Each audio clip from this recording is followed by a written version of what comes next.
Oh, welcome back to Shakedown Shan. Hope you all had a great week. Sorry for that rocky introduction. I wasn't paying attention. Anyway, today is going to be a really exciting show. We have Tom Dillon here. He did some traveling. He's going to talk about his travels, and he has some really good message to put out here for us. I figure we're coming up on the new year here. I think this might be the last episode of the year because holidays are coming up. It's going to be really crazy to get in the studio. So I really want to end the year out with a really good message for you guys, and I think you'll like what he has to say. Looking back on the week, I've been working like crazy, and yesterday was my first day off in 21 days, and it was good. I did some Cub Scout stuff, got some Christmas shopping done, got some presents wrapped, and my house is still full of glitter. I got glitter everywhere. It's crazy. It's like a parade went through the house. But I'm super excited to be able to tell you what this present is after Christmas. It's always exciting making things for people. But yeah, other than that, I didn't do much this week. How about you, Rick? Just working away and having Christmas carols on the bus for kids to hum along to if they can hum. I'm not a fan of Christmas music. It's just going by so fast that you can't enjoy it. By the time you work and you don't feel like doing anything at night, and the weekends go by so fast that I don't know where the year went, to tell you the truth. Right. I know this year flew by. So, yeah, let's bring Tom on. Are you over there? I'm here. Awesome. So, yeah, how was your week? It was pretty good. I finally got back to work. I started working at the bar that I used to work at many months ago before I started doing all this traveling nonsense. And had a family Christmas party yesterday, so that's always good fun. We do that every year. Yeah, but I like Christmas parties. Thanks for having me. I really appreciate it. It's good to be with you guys. Yeah, no problem. I've been seeing your posts from different parts of the country, and it's always cool. I like traveling and seeing stuff like that. It's been really nice to see all those great pictures. Oh, yeah. I mean, I do my best. I guess I consider myself a little bit of an amateur photographer, but I always try to include some sort of inspiring caption to go with it. Something to get you moving in the morning, I suppose. Yeah. What inspired you to go out and do all this adventuring? Well, initially, first of all, I had just been working for a few years nonstop, and I don't know, I was going through some things. I was going through a pretty bad bout of depression, and I was kind of like isolating myself. I went through a really bad breakup. I kind of had a falling out with a lot of my close friends, and my life was just kind of headed nowhere, basically. And so I knew I needed to do something, and I had all this money, and I always wanted to travel. I'd never seen a lot of the country. It was always something that I wanted to do. So I just decided that I was going to spend the summer driving around, visiting all my friends around the country. And I wanted to start a blog to document my travels. But as I was working on it, it started to take shape as more of a platform for sharing my experiences about coming out of depression by working on myself and owning up to the responsibility I have to myself. So it really didn't end up being a travel blog as much as it is a blog about, recognizing the responsibility that you have to yourself as an individual, and sharing my experiences about working on myself and strengthening myself from within, and how I was able to overcome a lot of these troubles that I was having.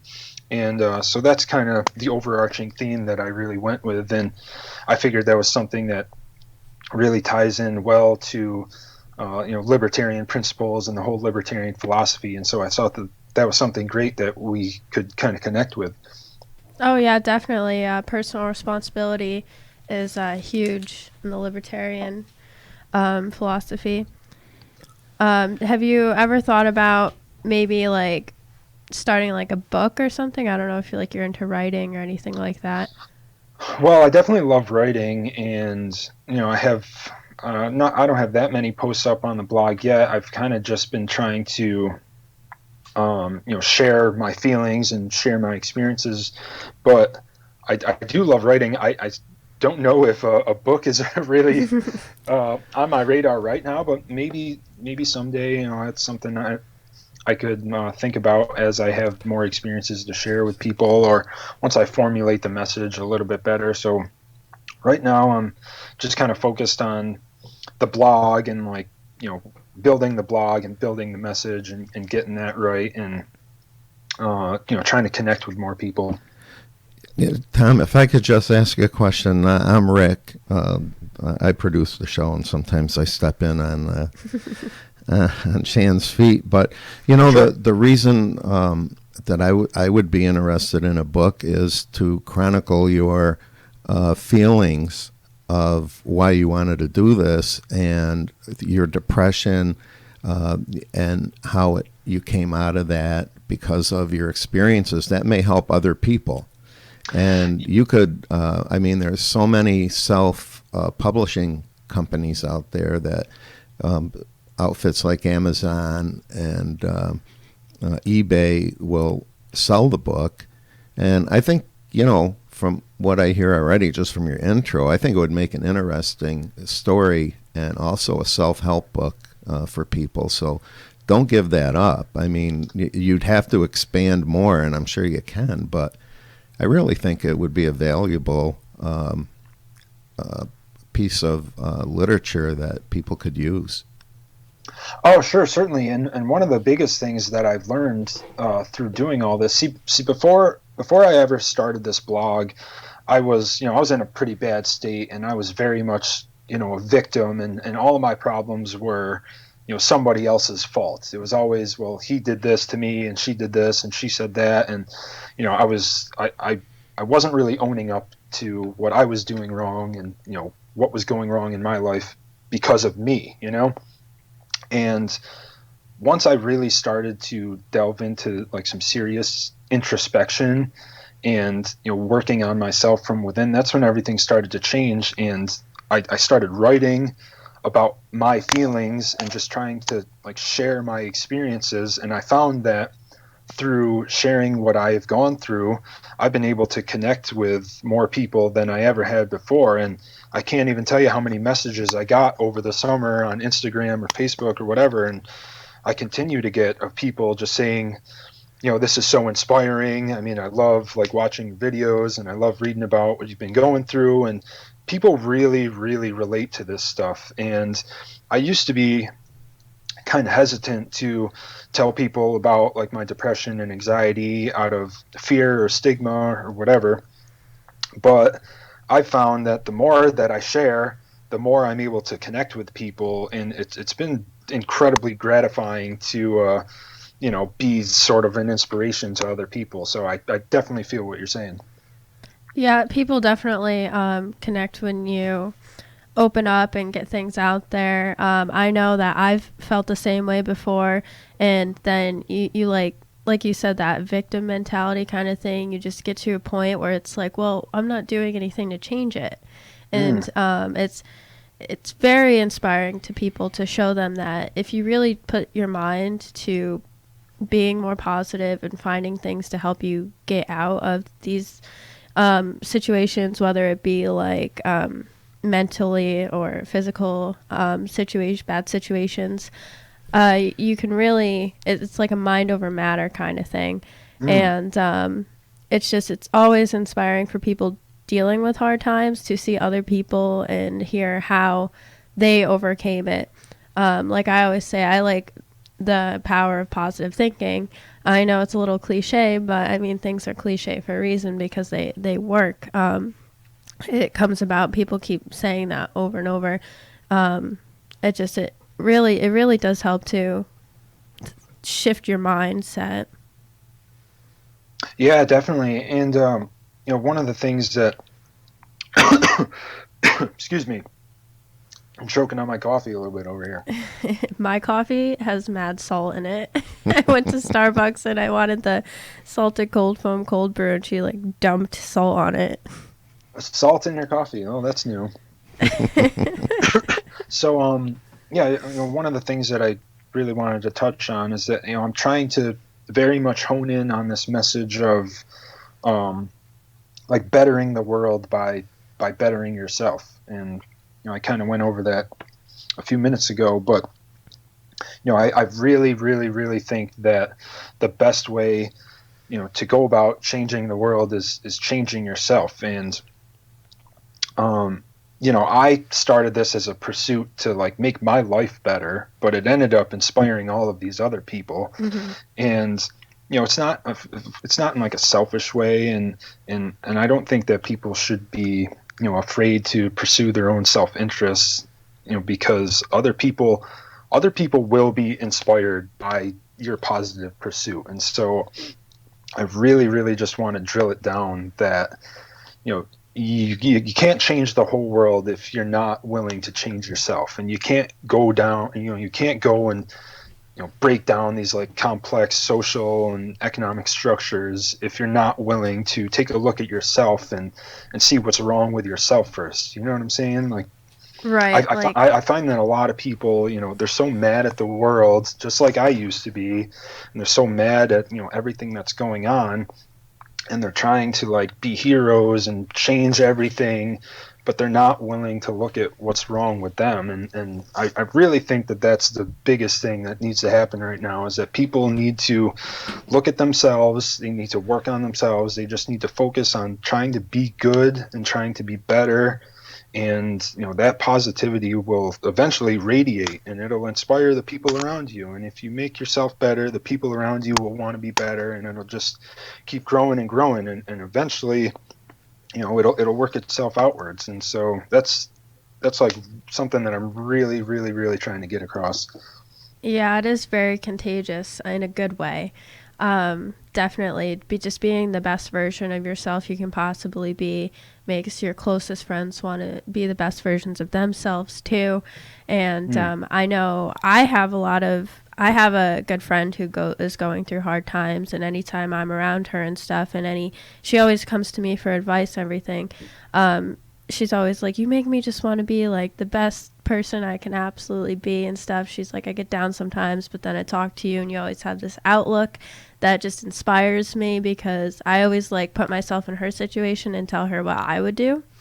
And so it's definitely contagious. I did have a thought in my head and I just lost it, but it'll come back to me. So your brand is Find Yours, right? Mm-hmm. That's what you're like branding everything with? Yeah. I thought it was like, again, it's about, finding yourself, finding yourself as an individual, finding what's right for you, and, not in a selfish way. It's just about, pursuing your own self-interest to try to, make your life better, but not in like I suppose we could tie this to, some of the libertarian stuff about like, government favors and whatnot, and like getting ahead because you got some sort of like special interest or whatever. It's not that. It's about, making your life better by, working on yourself and your own goodwill. Right. And, so Find Yours is really just about like, making your life better, finding your place, finding, and appreciating your individual sovereignty and like your own individual uniqueness. And, it's just like find yours, maybe not like get yours, but just like find what's right for you. And like, don't be afraid to, appreciate your individuality. Yeah, definitely. I mean, we can't, like you said, we can't be out trying to make the world a better place if we can't make ourselves a better person. It just is very contradictory.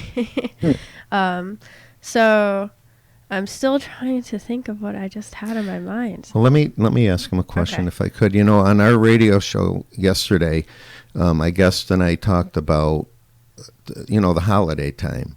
And, there's two parts to the holiday. One's religious and the other is is, the Santa Claus and the Christmas tree and that. But I don't know if you've ever seen the movie White Christmas. But in it, there's a song by Bing Crosby that says, if you can't go to sleep, count your blessings instead of sheep. And I think if we as individuals can count our blessings and try to help other people, because there's always people that are less fortunate than we are.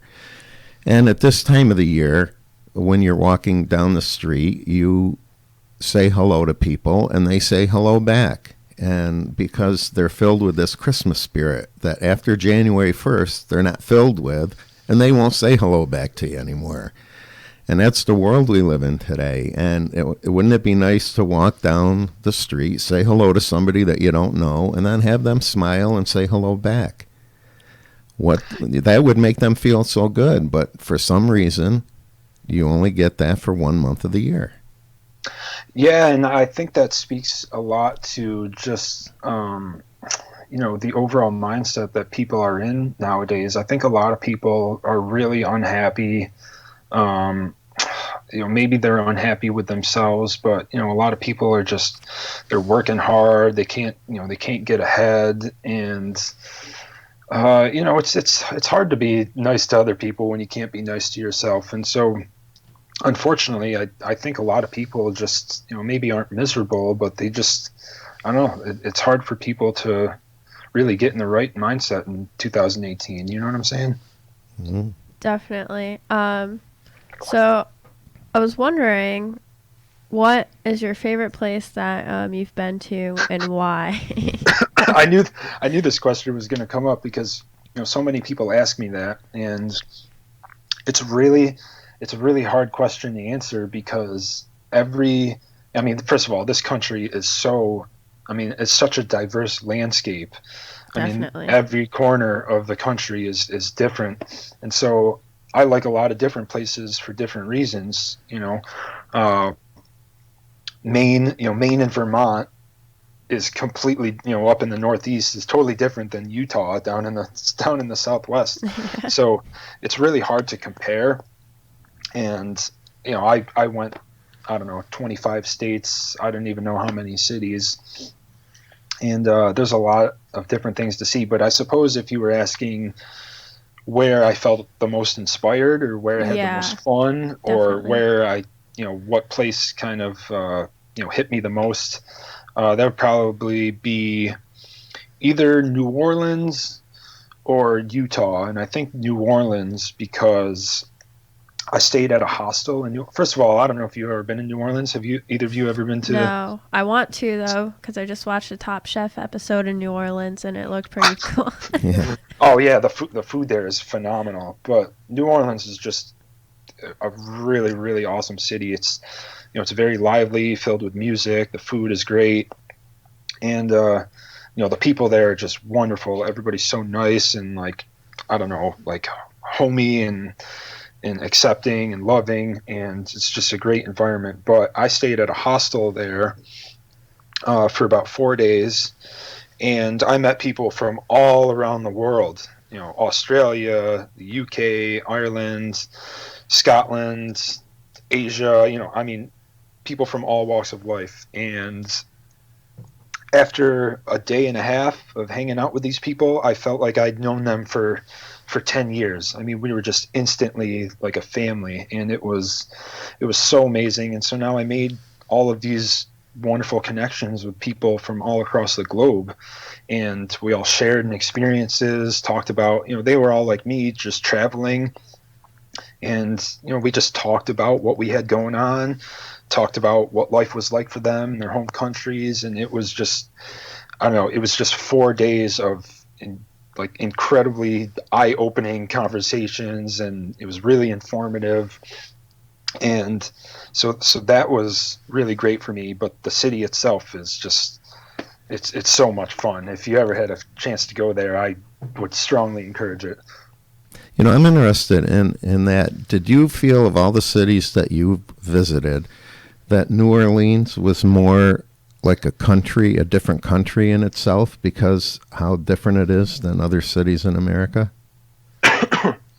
It's definitely really unique. I would say, for as different as uh, every part of this country is, it's not that different, because everybody speaks the same language and everybody's more or less kind of the same. But I do feel like New Orleans is its own little pocket. And I don't know, there's just something in the air there. And I think it's probably because of everything that city has been through. The people and the city itself have just kind of built this resilience. And I mean, you can just feel it. You really can. Everybody there is just like so nice and thankful, and it's really something else. And so that's probably why I use that as my example, because something about that place just felt so much different than the rest. Did you have like a specific view from somewhere or something that was like very like inspiring, or like your most breathtaking view? Yeah, so I mentioned Utah, and I think when most people think Utah, they think, I don't know, Salt Lake City, like That's what I thought Mormonism or of. something. But Utah is probably one of the most beautiful places I've ever been. There's 3 national parks in Utah. There's Zion National Park, Arches in Moab, and then there's Bryce Canyon. I only went to Zion and Arches, but I'm kind of afraid of heights. I have a really like thing against heights, so it took a lot for me to do this. But I took a big hike up to what's called the I can't remember the exact name of it, but it's like the main attraction, the Grand Arch or the Miracle Arch or something like that. Mm-hmm. And you walk up this trail, and you're up pretty high, but you don't really feel it until you just come out. You come out to this one part, and the whole desert just opens up, and you can see the Grand Arch, and it's just like, I mean, you can see for miles and miles and miles and miles. And I took a step out, and there's kind of this rock that's in your way, but once you pass it, everything just opens right up, and it was just like, whoa. Like, I'd never seen anything like that in my whole life. And I had to take a few minutes when I was up there, and I was by myself too, so Mm-hmm.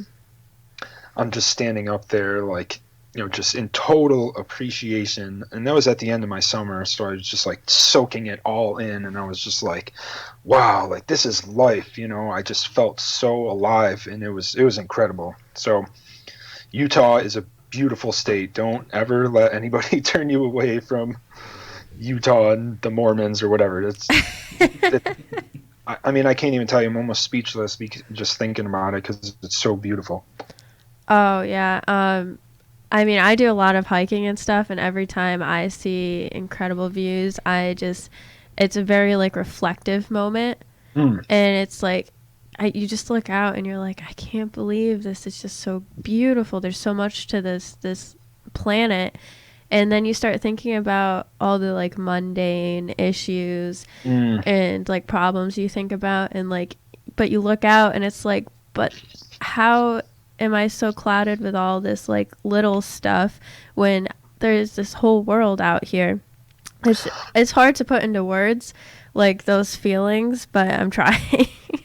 Right. So I was going to ask you, I mean, I think you were trying to explain it, but it's almost like when you get up there, all of this little stuff just kind of It seems doesn't to melt matter. away, Yeah. and it's almost like, I don't know. You stand up there, and you're just like, I have nothing to really be upset about. No.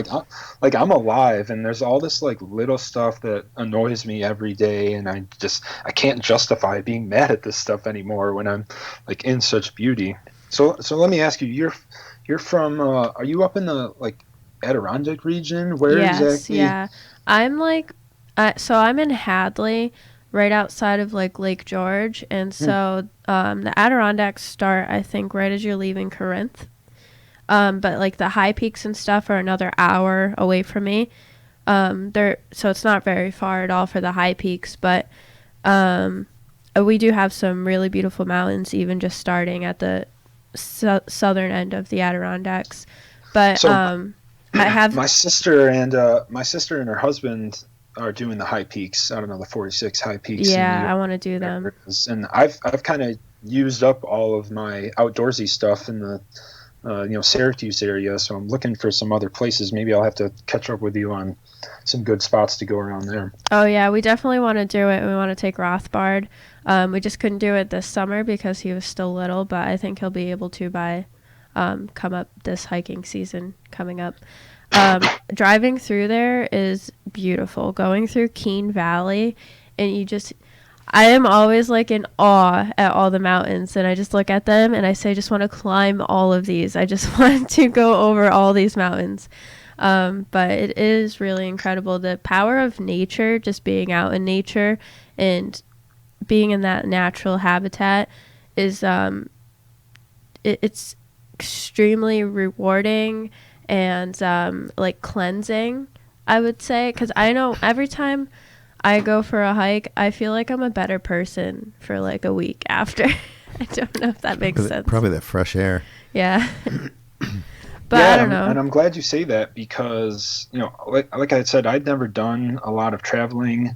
I've pretty much stayed in, not my little bubble, but, in my little northeast section of the country. And I definitely think that traveling is something, a really important and often overlooked, maybe not hobby, but just traveling is so good for your soul. And it really, it takes you out of your, like we were saying before, everybody's kind of in this tough mindset in 2018, and maybe they're feeling stuck, but I feel like traveling just really brings you out of that. It gives you a whole new sense of appreciation, and once you go back to your mundane day to day, it's a little bit easier to deal with. And so I think more people should take the opportunities to do weekend trips or weekend hikes and spend some time outdoors and unplug, disconnect, just get some fresh air. And I think just being around nature and like getting the vibrations of nature and trees and the wind, it's so good for you. It's so healthy. It is. I love it. I encourage it so much. In the summer, I'm always trying to do something every weekend, and get out, go hiking or go traveling or something. Next weekend we're going to New York City. Noah wants to see the Statue of Liberty, so. Oh, right on. I was just in New York City last weekend, as a matter of fact. I heard it's going to be like 42, 44 degrees, so it shouldn't be too bad. It doesn't get as cold down there as it does up here. Like, it was snowing here, and when I got down there wasn't a single snowflake on the ground. So it's the weather there is a little bit different in a strange way because they're surrounded by water. But did you have a question, Rick? No. I thought you had. Yet. Sorry. Not yet. So I'm still trying to think of this question. It's on the tip of my tongue. So if there was like the most important advice to give somebody that like something that you could just like shout all the time, what would it be?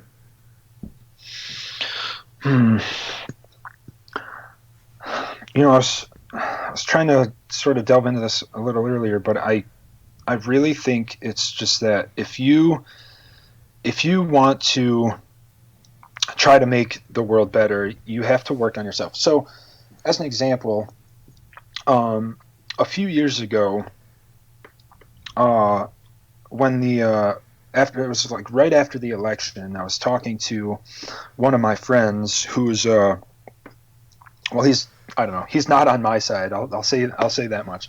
And he was like getting on my case because I didn't vote for like one of the two major parties, and like, all of the stuff that's going to go wrong is your fault, and you don't care about people, just right. Kind of the the standard left wing responses, I suppose. And I don't want to like call this person out per se, but like it's the kind of person that's like not happy with themselves, And so it's like you cast aspersions at me for not caring about for not caring about people, and you like, you know, talk about how you like care so much about everybody, but like you don't even take care of yourself, you know, Right.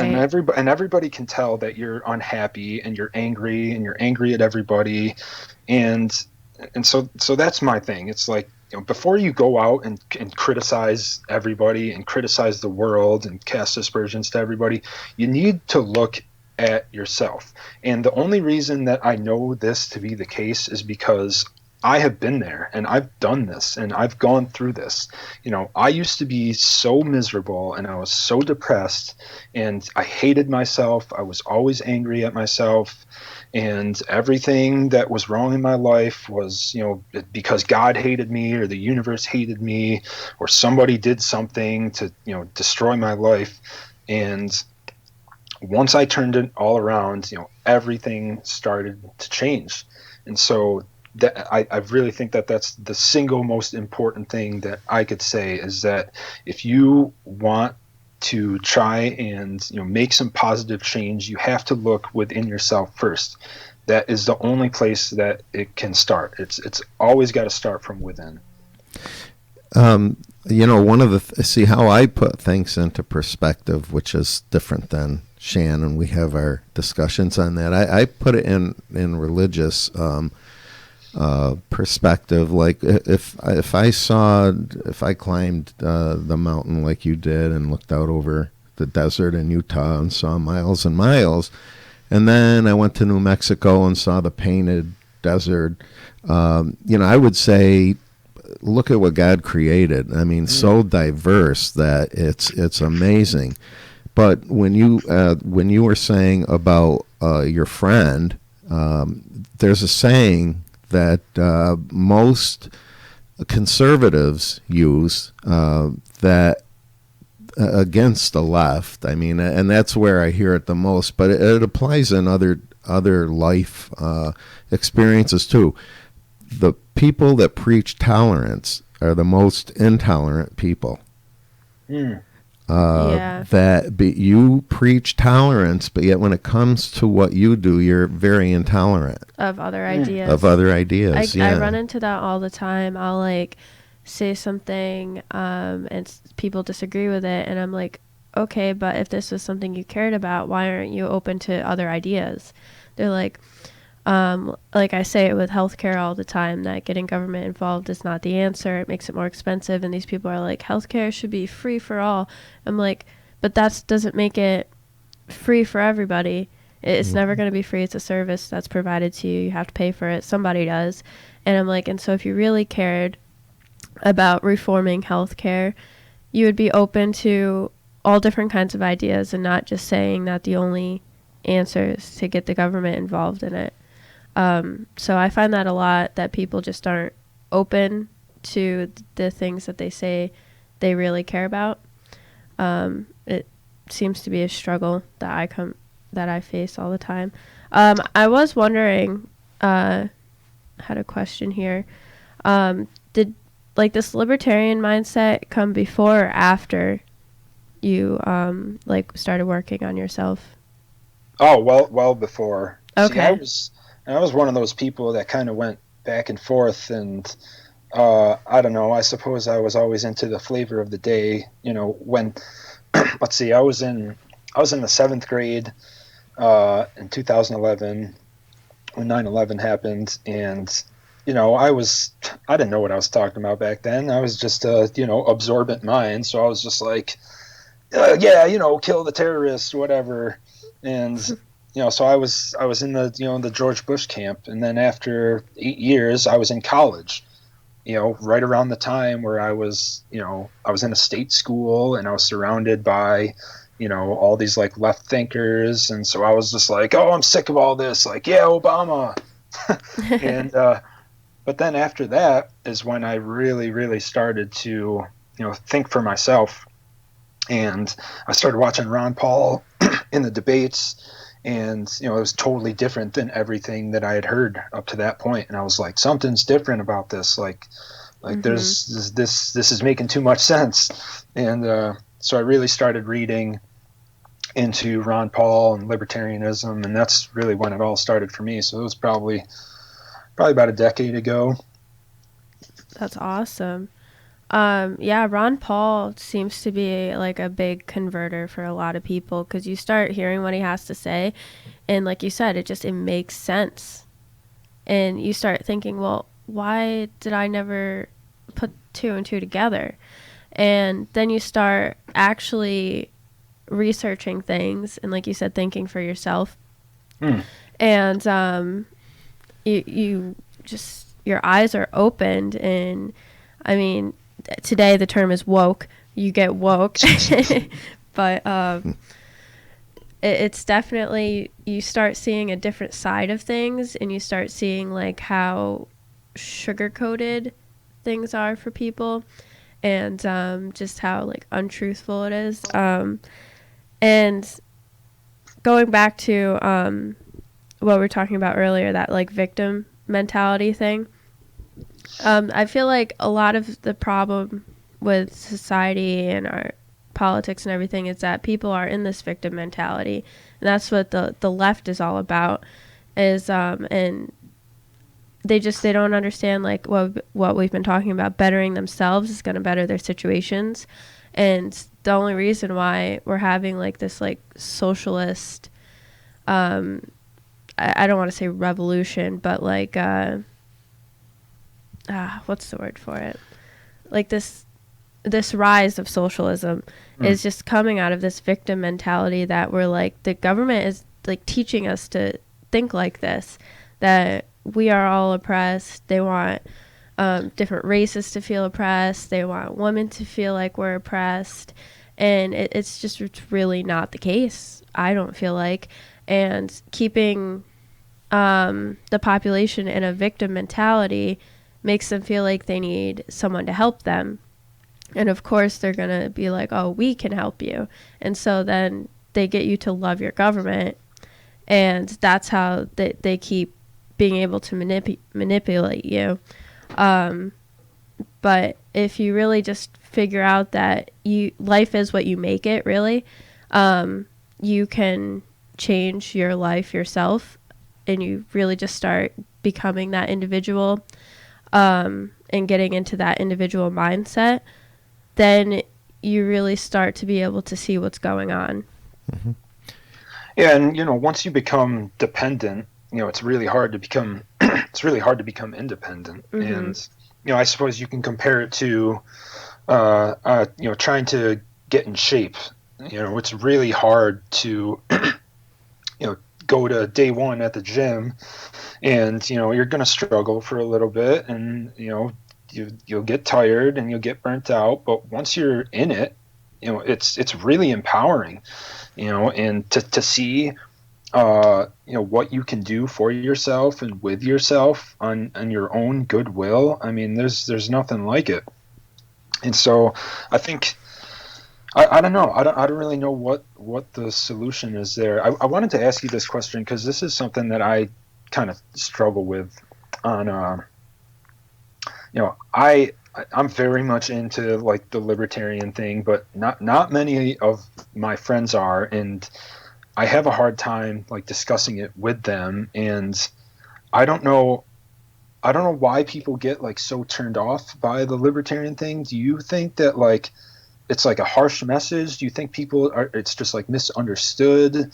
Or I don't know what it is. I find a lot of people are really turned off by it, but to me, it's like the most morally sound philosophy that I've ever come across, and it's extraordinarily empowering. I mean, I just don't see what's so bad about it, Yeah, I do find that a lot of people are turned off by the libertarian idea, which doesn't make sense to me either, because like you said, it's very morally sound. I mean, we're based on what seems to be simple and moral principles. I mean, we don't hurt people, we don't steal their things, we want everyone to be free, have their rights. And I think maybe people are turned off by it because it's so like radical, but it's been like given that light that it's radical, but it's really not, because I'm not sure why people have such a hard time accepting it. I have an idea. Okay.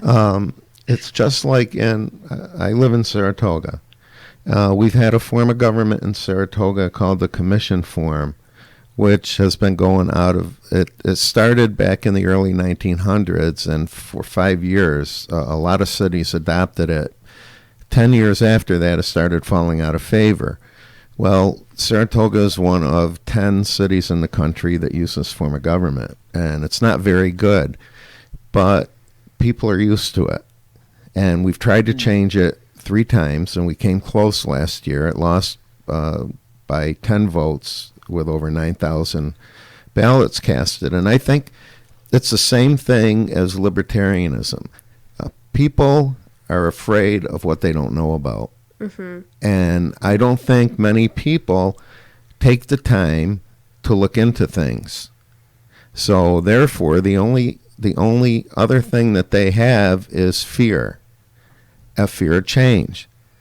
And I really think that's the truth, because before Shan came on the station here, I had no clue what libertarian was. I mean, I knew we needed a third party. I think Democrat and Republicans need more competition because they're basically the same. But, I mean, she's given me some things to think about, and I think people need to be educated. And how you do that, I don't know. But people are afraid of making change, so they fall back on what they know. And a lot of times, I saw a TV show this week, and they had 2 liberal black people on one side. It was a debate, and 3 black conservatives. Oh, I know. I was watching a Ben Shapiro podcast, and one of the liberal was saying how bad that the blacks have it in the United States. And one of the conservative blacks said, look, you have to apply yourself. Look at Clarence Thomas Sowell. And he named maybe 8 or 9 popular blacks, but the thing they had in common was they made it themselves. They didn't rely on government. And he said, since the civil rights movement in the 60s, the Democrats have poured billions of dollars into helping black families and keeping them under their control. Mm-hmm. So what have blacks gained in all that time? You keep throwing money onto programs to keep them subjected to you. Right, and in that victim mentality, like right, and they feel they don't have to get ahead because somebody will take care of them. And when you feel like you can get ahead because of your own initiative, you get people like Clarence Thomas Sowell. They had a few black business people that made big businesses because they took the initiative and did it themselves. But yet you apply that to politics, and libertarian is probably the most closest to that philosophy, and people are afraid of it. Right. I think libertarianism has been like given. I think people are afraid of it because like you start talking about taxes, and well, how are we? I mean, something they throw at us all the time is the roads. You hear that all the time, but what about the roads? But that's not like the main thing that we should be like advertising, I guess. We need to like make it simple, easy for people to understand and digest, because that's just the time that we're in right now. They I mean, who is it that says we don't hurt people and we don't take their stuff? Jason Stapleton. But I think he gets it from somebody else, I believe he said. Do you listen to Jason Stapleton? I think so. Is he the guy with the big beard? No. Oh, then maybe not. that was Moses, the guy with the big beard. I thought he was. I'm pretty sure Jason Stapleton was on the Joe Rogan podcast. I thought he was like a bigger guy, maybe with a big long beard, but I guess I could be wrong. No. You should listen to his podcast, though. But he always said. I'm thinking of the country singer. Wrong guy. Wrong Stapleton. Chris Stapleton. Yep, that's who I was thinking of. Yep. No, he's not a country singer, but he always says, like, he applies the libertarian philosophy to things, and he's like, well, are we hurting somebody or are we taking their stuff? I mean, if you boil it down to something super simple for people to use to analyze situations, that might make it a better message and more accepting for people. But I think a lot of libertarians are just so, we get it. We just get it. And we don't understand why people aren't getting it and why they don't see things for what they really are. It was really like, oh, maybe I don't know if I had like a light bulb moment. It's kind of been like a decade of reading and educating myself and taking the time to really understand the concepts. And I'm also constantly questioning myself. I try not to accept anything as like, absolute.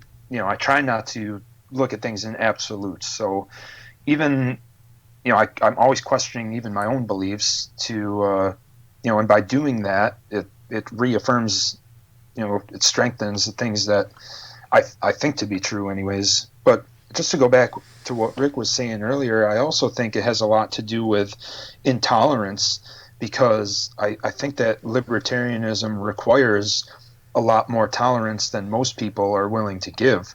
Yeah, definitely. And it's really hard to get around that. And so one thing that I've tried to do, even though I don't really understand completely and totally why people are so turned off by this, I've tried to take more of an approach of separating it from politics and not using it, politically motivated, and trying to apply it more philosophically and more of as a way of life. Because I don't really like to use the word libertarian, because it kind of gives people an opinion before you can finish saying what you're trying to say. And to me, it's more of just a way of living and, a philosophy, and not just a political party. And so I think that deep down, most people really appreciate libertarian principles. And I think that most people would be a quote unquote libertarian if they really understood the core message. And so I guess that's kind of what the approach that I've taken with Find Yours is, the philosophical approach, because one of the main tenets of libertarianism is, all about the individual and, appreciating the power of the individual. And in my blog, I never mentioned the word libertarian. I don't talk about politics, other than my article on why gold is money, which I don't even really know why I wrote that, but I did see that on there. I try not to talk about it from a political standpoint, and it really resonates with people. And I don't know, I feel like if I had said, well, all of these things that I'm talking about are, rooted in libertarianism, I don't know if it would turn them off, or I don't know if it would make them more open or accepting to libertarian ideas. Right. It definitely is a way of life. I agree with that completely. And I think, like you said, just have those core values. If we can just get, because most people, if you think about it, like you said, are libertarian. They just don't know it because they don't associate these core values with the Libertarian Party. So if we were to just get everybody on the same page of basic morals, and then apply that to, like, once we get that philosophy rooted, then start to apply that to like politics and stuff, it might make more sense. But going from politics to philosophy, I think, is where the disconnect is. Right. Yeah, and again, I really think that most people are in agreement basically on moral principle, but where things get muddled up is everybody's so attached to their ideology and people aren't willing to separate themselves from their quote unquote team, and that's where I think things get really dangerous. Is ideology is really, I think, the enemy of philosophy, if you ask me. Yeah.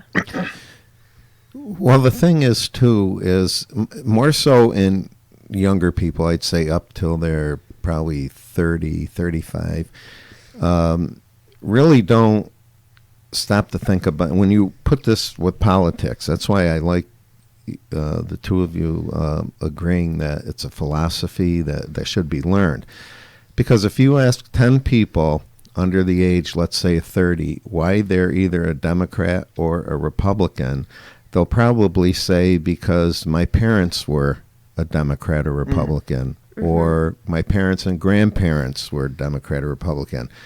So they don't stop to think about what it means to be a Democrat or Republican. It's just a way of life with them because they were brought up like that.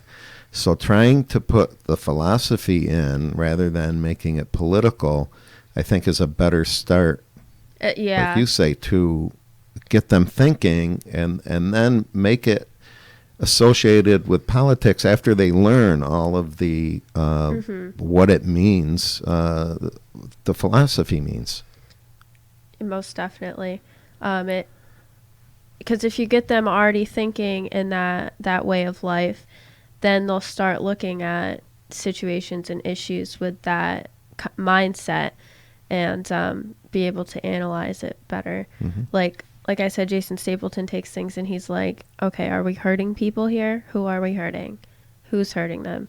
And are we taking their stuff? Who's taking their stuff? Why are we taking their stuff? Where's their stuff going? What are we using it for? And just like those two things right there are just they're so simple.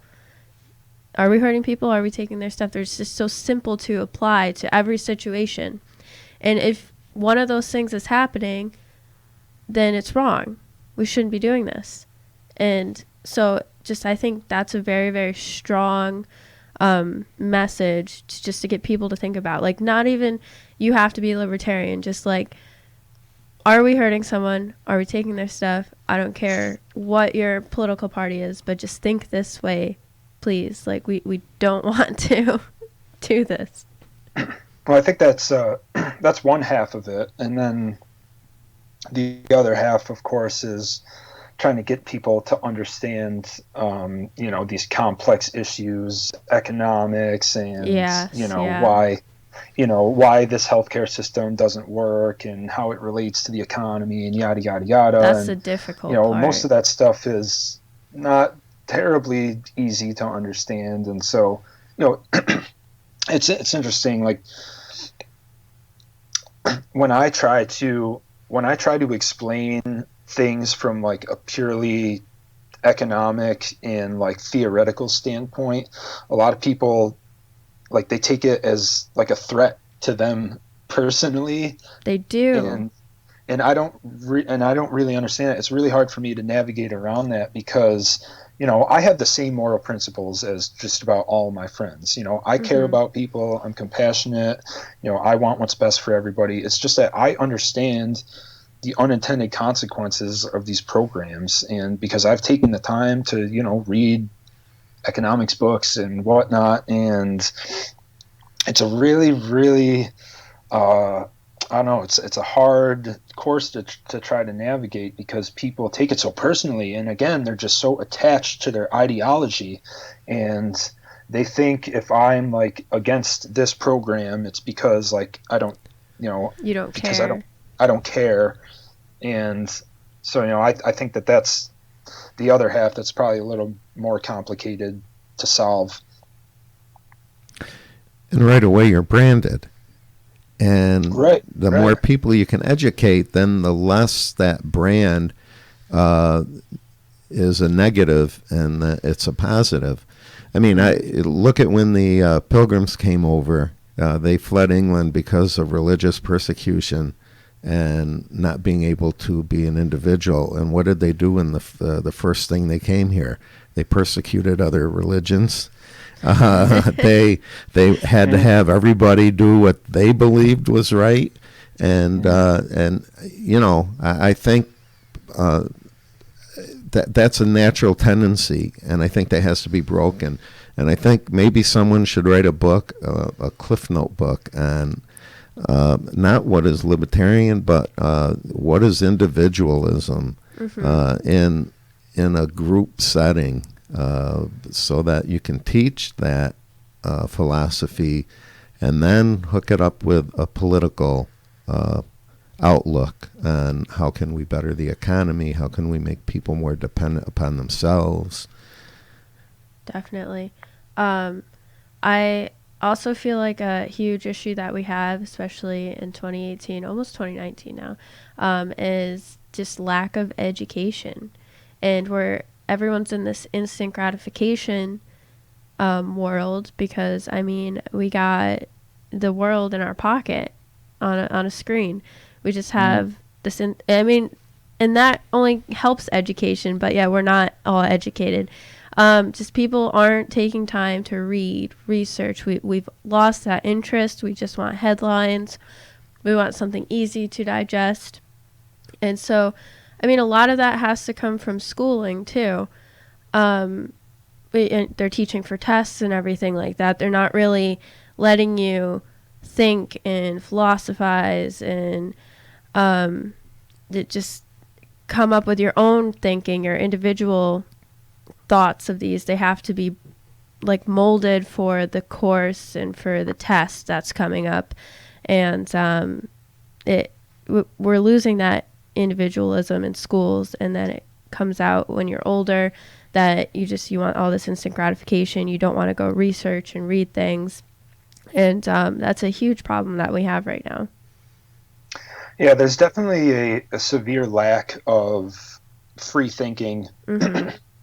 And, you know, you were just saying it's so important to have that, because the more free you're able to think, the more you're able to express your individualism. And, you know, I don't know. I just see a world where, like, everybody is appreciated for their uniqueness, you know, and everybody has something unique to offer. And I really think if we started to approach things from that angle, appreciating that everybody has, you know, a unique value, that, you know, we would have such like a rich and, you know, inspiring society. But everything has just been so, it's just been so dulled down and mundane, and it's just really a shame. And no, I'm trying to do my part to spread the message. I hope that people are getting it. Maybe some people aren't getting the message, but you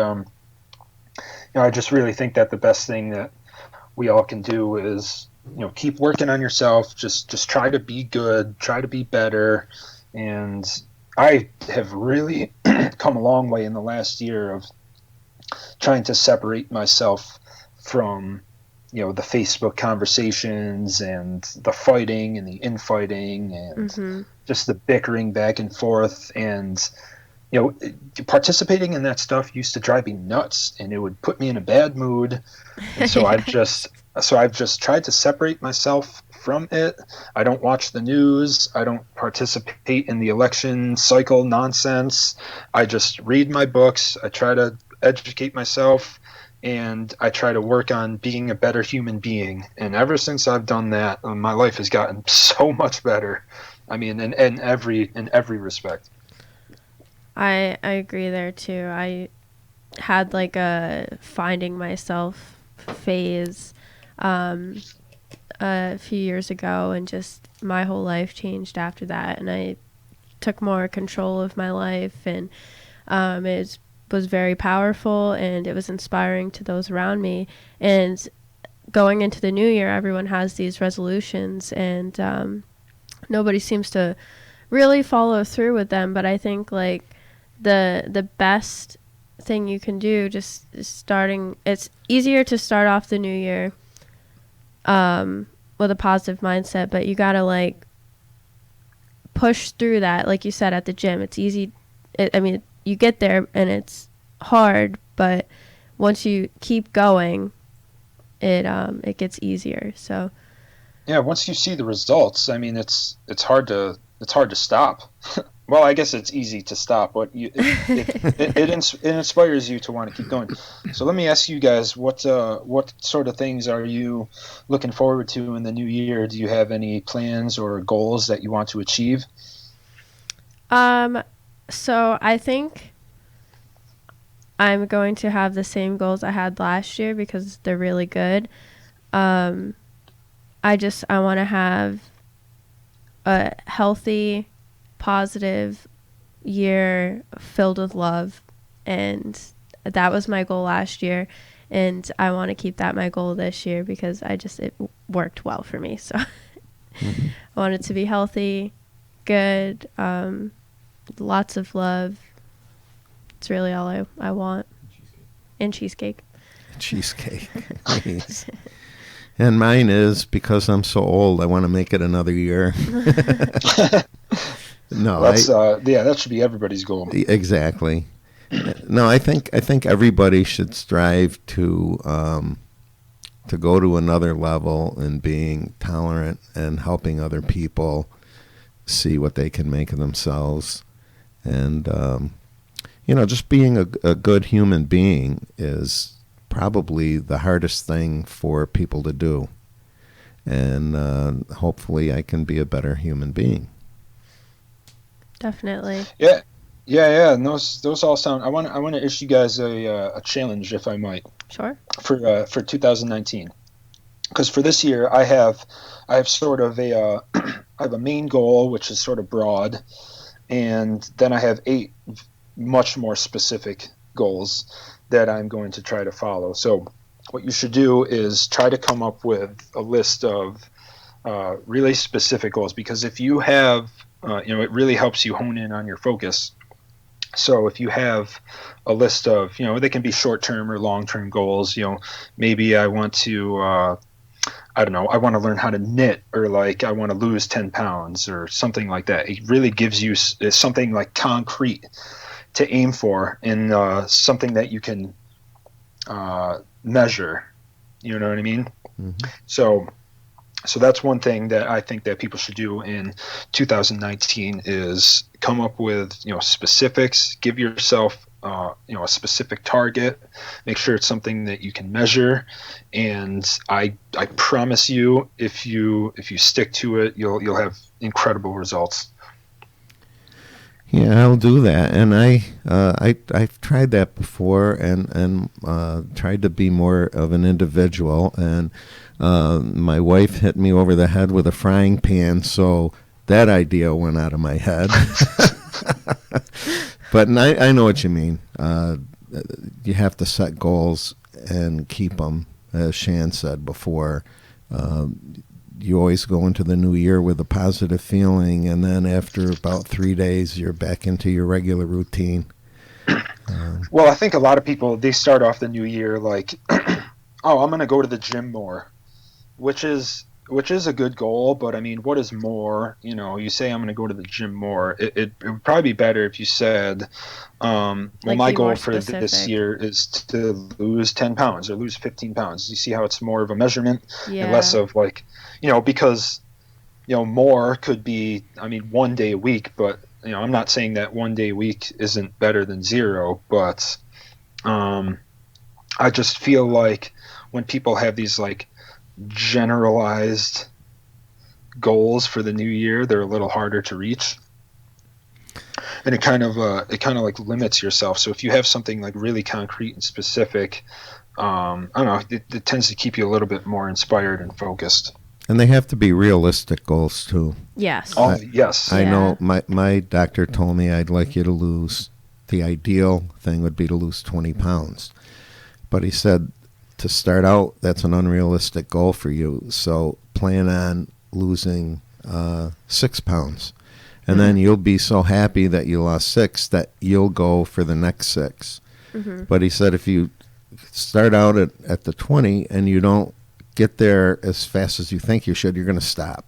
Yeah, it has to be like incremental. Right, realistic goals. Like you have overall goal, but then you need those measurable, incremental exactly. goals Just on the like way Tom there. said, you have to make sure you can meet the goals you set. So why make them so far out, really, when you know you're not going to get there?